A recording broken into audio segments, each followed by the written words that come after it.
Coming up next, the crisis in Nagorno Karabakh, a landlocked region between Armenia and Azerbaijan that's heavily populated by Christians, is heating up. We'll be back in just a moment to break it all down for you here on Newsmakers on the CBN News Channel.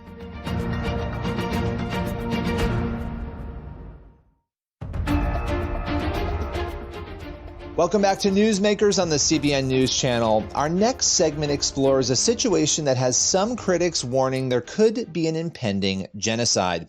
Last week, Azerbaijani forces launched an attack on Nagorno Karabakh just before an announced truce. This follows a 9-month blockade depriving the 120,000 ethnic Armenians living there of basic food, resources, and medicines. We have the disturbing story here on Newsmakers.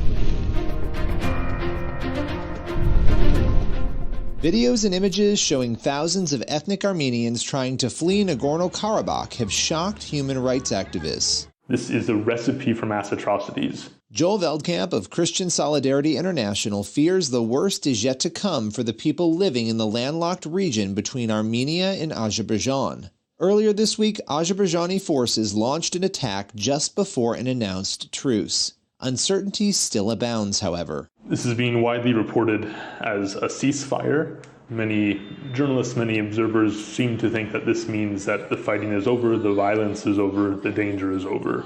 That is not true at all. This is the most dangerous moment right now. Veldkamp believes abuse, chaos, and violence against the Armenians will continue now that they've basically surrendered. The government of the Republic of Artsakh surrendered to the invading forces of Azerbaijan. They agreed to disband all of their self-defense forces, to lay down their weapons, and to hold negotiations on quote-unquote reintegration into Azerbaijan. Veldkamp's main concern is for the 120,000 occupied Armenians still trapped inside Nagorno-Karabakh. There has been no electricity for most of the population of Nagorno-Karabakh for 43 hours now. That means that people have not been able to charge their cell phones or their computers. People aren't able to communicate about what's happening to them. Azerbaijani troops have occupied the country. They control most of the main roads. There are many, many villages that are cut off from the rest of Nagorno-Karabakh. For decades, deadly battles have raged between Armenians and Azerbaijanis over the territory. Last December's blockade reignited those tensions, cutting off residents from food, medicine, and other essential resources. This is an area of Armenia, Nagorno Karabakh, that has been contested for many years, largely because when the Soviet Union took over Armenia, it carved it up with Azerbaijan and many of the other countries in strange ways. So there's a little area of Armenia. It has historically been filled with Armenians, Armenian cultures, the Christian faith. Azerbaijan attacked the region 3 years ago, trying to take it over. Curry sees these latest efforts as an attempt to finish that quest. They're intensifying this and trying to push out all of the ethnic Armenians and Christians within this region. Experts now fear Armenia, one of Christianity's oldest communities, could face a second genocide if the international community doesn't act fast. How could we be so far away from our brothers and sisters?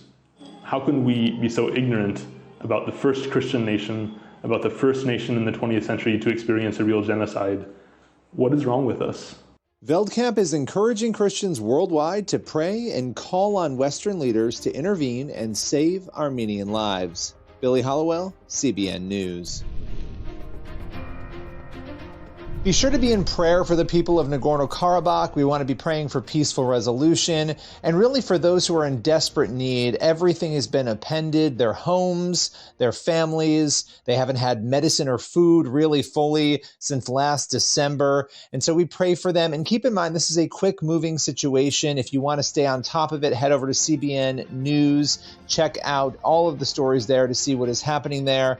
And we'll be back in just a moment here on Newsmakers on the CBN News Channel.